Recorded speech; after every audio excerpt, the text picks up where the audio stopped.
Bonsoir, merci de nous rejoindre pour ce journal du lundi 4 novembre.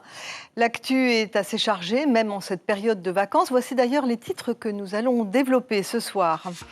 La grippe refait son apparition, maladie souvent sous-estimée. Elle a fait plus de 8000 morts dans l'ensemble français en 2019. Le vaccin est disponible en pharmacie et il est gratuit pour les personnes les plus fragiles. 1800 condamnés sont actuellement suivis par le SPIP, le service pénitentiaire de probation et d'insertion. Il fête ses 20 années d'existence en Polynésie et nous nous intéresserons ce soir à son fonctionnement. Comment trouver un premier emploi quand malgré des diplômes, on vous demande une expérience? Les jeunes sont les premiers concernés par cette aberration que le CEFI se propose de résoudre grâce à un dispositif baptisé CVD. On vous dit tout dans ce journal. Le cocotier est une ressource inépuisable, ou presque, qui permettrait aux îliens de vivre bien si la filière était mieux organisée. Un atelier régional qui concerne la Polynésie, bien sûr, mais aussi la Nouvelle-Calédonie et Wallis et Futuna. C'est ouvert aujourd'hui à Papeete. Il devra déboucher sur des idées réalisables pour valoriser cette ressource. L'île de Huaïné entame la seconde semaine de vacances, encore sous le signe du sport et des rencontres après Avaikinui Va'a. Voici le temps du Toa Moa, une 10e édition dédiée plus particulièrement aux jeunes des îles. Et c'est en fin de journal. Depuis janvier 2019, 458 cas de grippe ont été répertoriés sur le territoire. 60% des patients ont été hospitalisés et 8 personnes en sont mortes. 2020 s'annonce et c'est donc reparti pour une campagne anti-grippe. Nouvelle année, nouvelle souche de virus et donc nouveau vaccin. Il est recommandé de le faire, surtout qu'il est gratuit pour toutes les populations à risque. La direction de la santé communique sur le sujet et les explications tout de suite de Thierry Stempfler et Hubert Liao.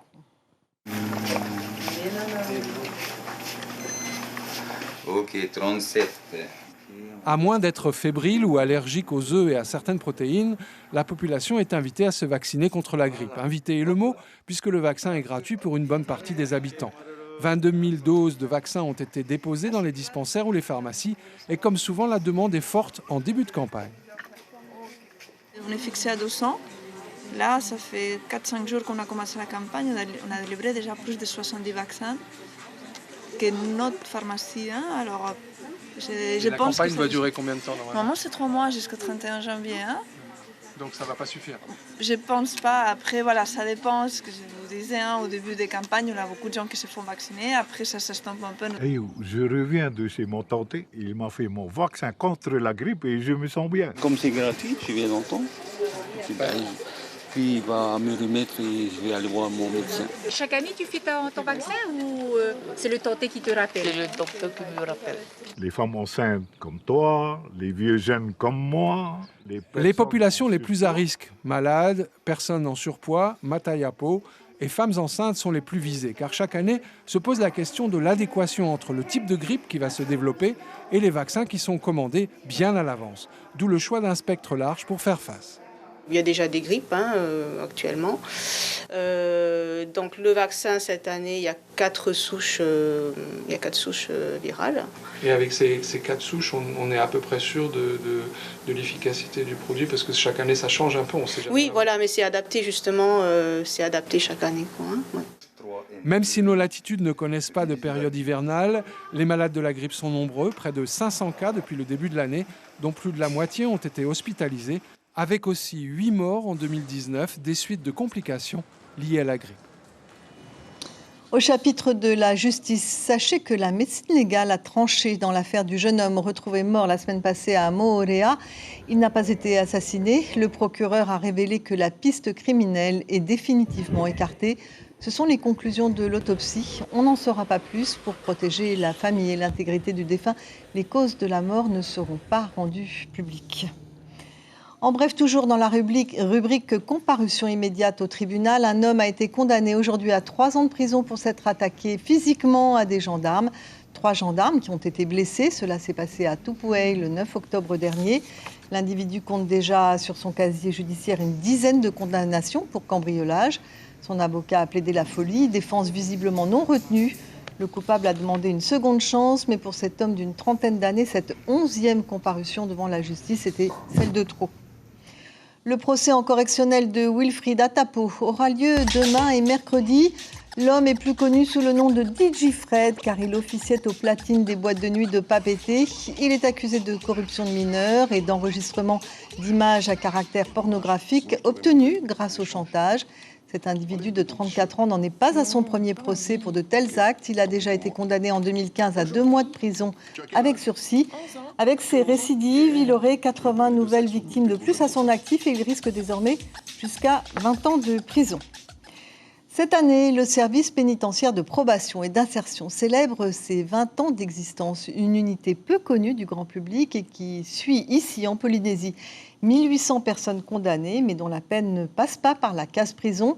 La mission de ces fonctionnaires, contrôler que les obligations soient observées par les condamnés, mais aussi lutter contre la récidive. Le sujet tout de suite de Stéphane Ratino et Patita Savea.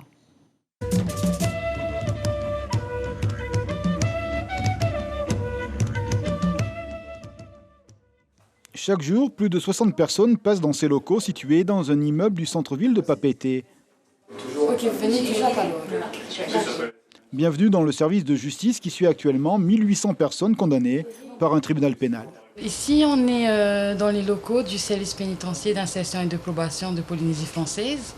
Et nous, on s'occupe de toutes les personnes qui ont eu une peine alternative à la prison.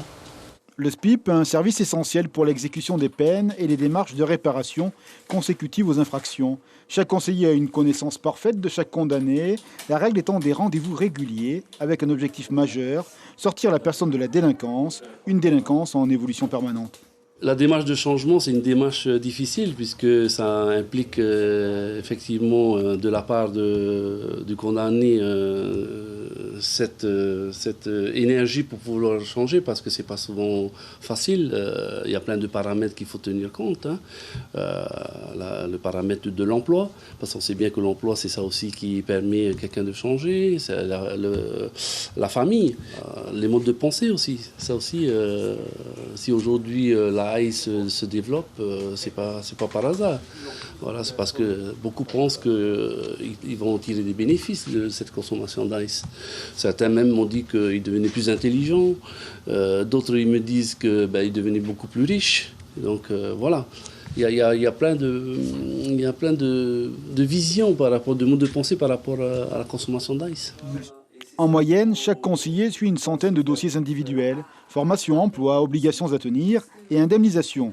Ce dernier chapitre concerne 15% des dossiers. Par exemple, cette conseillère analyse la régularité du dédommagement dû à une victime. Des obligations qui, non tenues, pourraient avoir des conséquences pour le condamné. On travaille avec la personne condamnée à mettre en place un échéancier en fonction de ses capacités. Donc on reprend ses charges, ses ressources, enfin voilà tout ça. On travaille sur ça. Ensuite, selon la situation de la personne, selon les rapports entre l'auteur et la victime, on contacte la victime pour qu'elle soit indemnisée, ou à défaut son avocat. Et en parallèle, on s'assure auprès du fonds de garantie que la victime n'a pas déjà été indemnisée.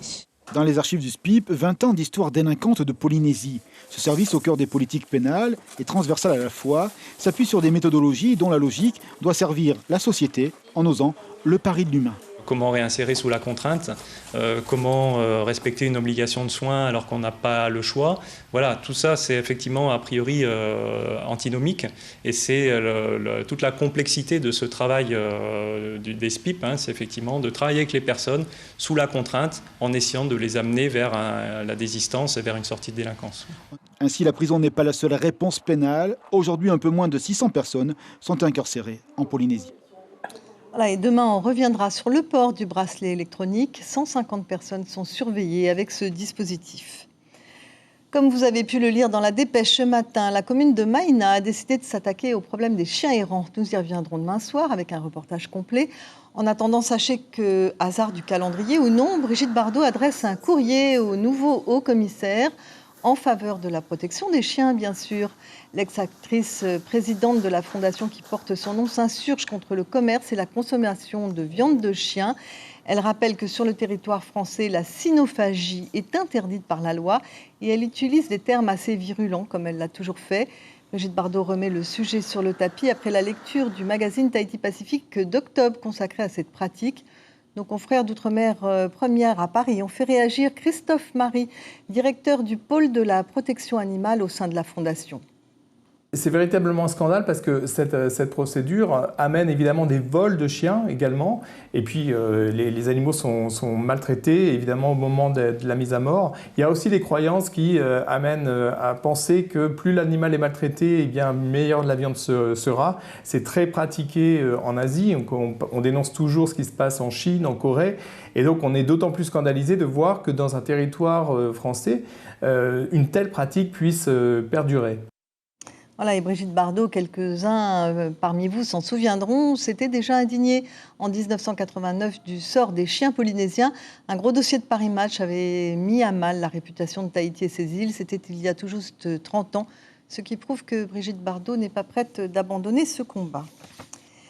256 CVD ont été accordés par le CEFI en 2019. Ce chiffre nous amène au chapitre social. Et l'on va parler de la quête d'un premier emploi, un serpent qui se mord la queue pour tous les jeunes du pays. Les entreprises cherchent des salariés, mais elles demandent souvent de l'expérience. Problème, les jeunes diplômés en manquent, ce qui semble évident. Eureka, voici le système CVD. On explique, le pays prend en charge le salaire du jeune pendant 1 an et l'entreprise le forme, du gagnant-gagnant. Au final, avec ce dispositif, un jeune sur 2 signe un contrat. Le reportage de Thierry Stempfler et Mirko Van Foo. Un CDI, je peux subvenir à mes besoins sans l'aide de mes parents. Je peux être autonome. Pour Jason, tout est arrivé assez vite. Avec son BTS d'études de la construction, être intégré au bout d'1 an dans un cabinet d'architecte est un joli premier pas. Professionnellement, les 6 premiers mois d'apprentissage ont été difficiles et le début de la vie en entreprise, un moment toujours délicat à gérer. C'est la première fois que tu entres dans la vie active, du coup tu es un peu bouleversé par ce qui arrive. Il ne faut pas lâcher, il faut tenir le coup, même si ça va être dur dès le départ, mais petit à petit ça va venir. Pour le gérant de l'entreprise de Jason, ce système de stage rémunéré par le pays constitue une opportunité mutuellement profitable. En fait, pour l'employeur, ça a un coût de former le CVD dans les 6 premiers mois. On passe du temps à le former. Mais à l'inverse, l'employeur, les 6 derniers mois, profite quelque part de ce système qui lui permet de ne pas avoir à rémunérer le CVD. Donc ça vous paraît équilibré comme système ? Ça me paraît très équilibré et bénéfique pour tous les jeunes Polynésiens. C'est le CEFI qui suit désormais ces CVD. Au nombre de 256 cette année, les CVD concernent les diplômés Bac+2 au moins. Les entreprises déposent des offres et le plus souvent, cette année de stage débouche sur un contrat. On a 53% de taux d'insertion dans le secteur privé. Ce qui veut dire que le CVD s'est transformé en CDI, c'est ça ? Exactement. Donc à l'issue, à la fin de leur stage, donc c'est un dispositif d'1 an. Hein. Donc à l'issue des 12 mois, ils ont eu un CDI. Koi Inui, elle a signé son CDI la semaine dernière après avoir passé 12 mois dans ce cabinet d'assurance. Payée comme tous les autres CVD 170 000 francs par mois pour apprendre son métier, elle se réjouit d'avoir pu acquérir d'entrée de l'expérience. On m'a laissé l'opportunité d'exécuter en fait les missions d'assureur de l'entreprise, gérer les contrats, la souscription, le suivi également. Donc voilà, après au fil des cas que tu rencontres, voilà, tu en apprends beaucoup. Ce dispositif-là permet justement aux stagiaires d'entrer en fait dans la vie active et nous permet en fait d'acquérir justement de l'expérience pour. Plébiscité de toutes parts, ce système de CVD est accessible aux diplômés Bac+2 minimum et les offres des entreprises sont consultables dans les locaux du CEFI.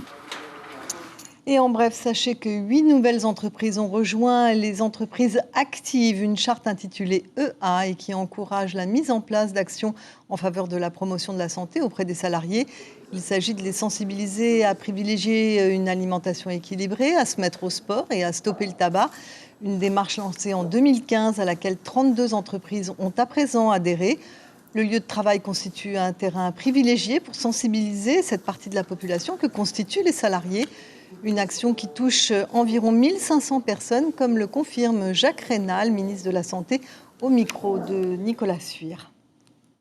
Nous atteignons maintenant 34 entreprises actives, c'est-à-dire des entreprises qui s'engagent pour essayer de faire adopter de meilleures habitudes de vie à leur personnel, de les inciter à faire du sport, certaines activités physiques tout du moins, et surtout une meilleure alimentation avec l'aide que la direction de la santé peut leur apporter en termes de diététique notamment, mais pas que, puisque la direction de la santé peut assurer un suivi des activités après avoir fait une évaluation au sein même de l'entreprise.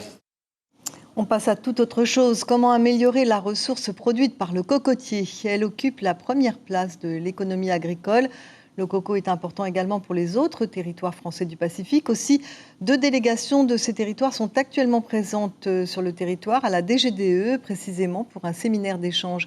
Heidi Yenko et Nicolas Suire. Le cocotier, c'est par excellence l'arbre de nos îles. Copra, huile vierge, lait de coco et autres produits dérivés sont des filières de développement possibles pour les archipels. En Polynésie, le cocotier, c'est la première filière agricole en surface et en production.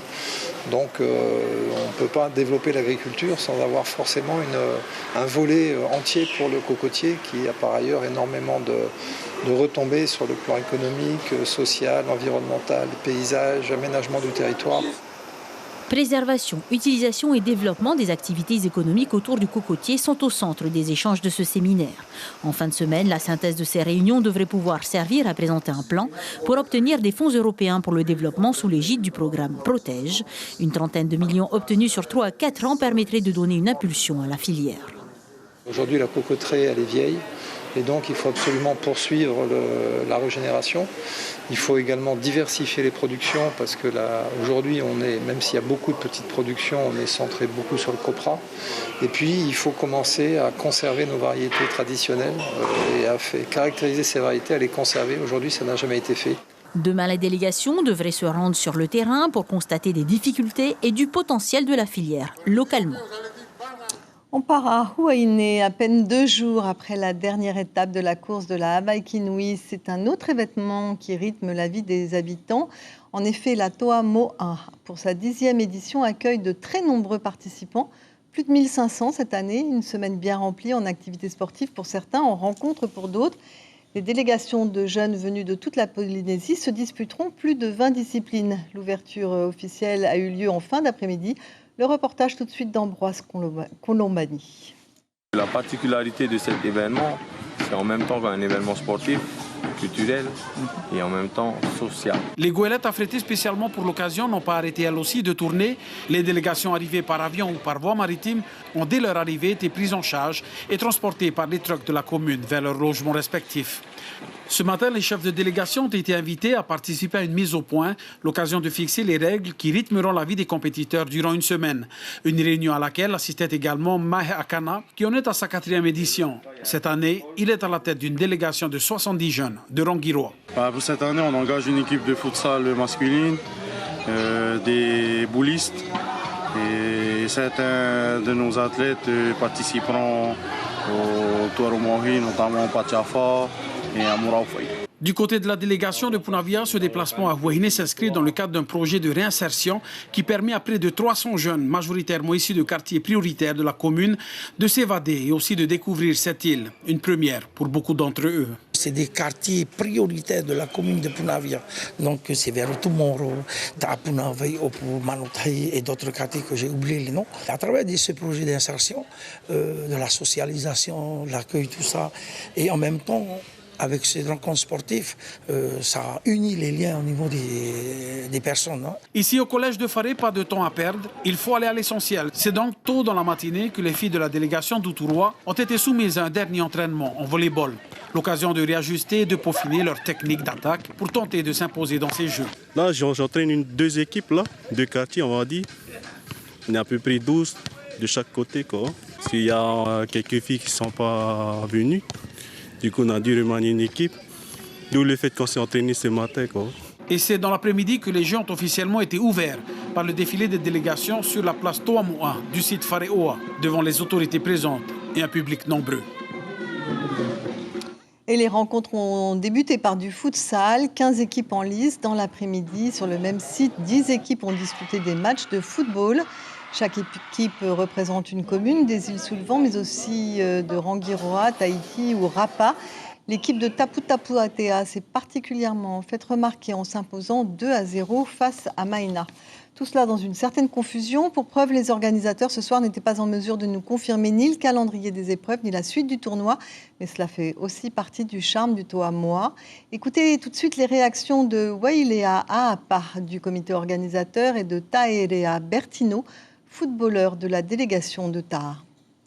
31 équipes masculines, 9 équipes féminines pour caler tous ces matchs qui doivent se faire sur 4 journées.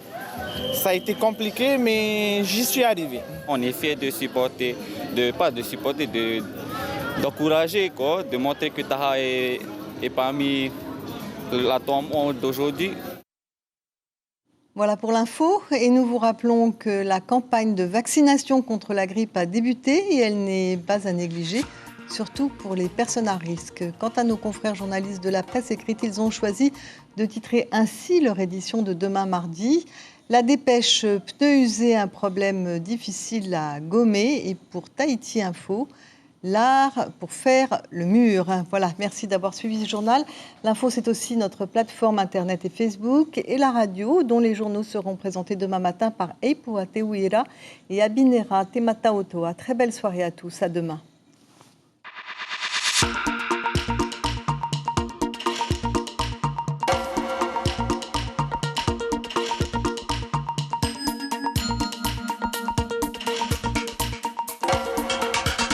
Retrouvez notre journal en replay sur notre site internet.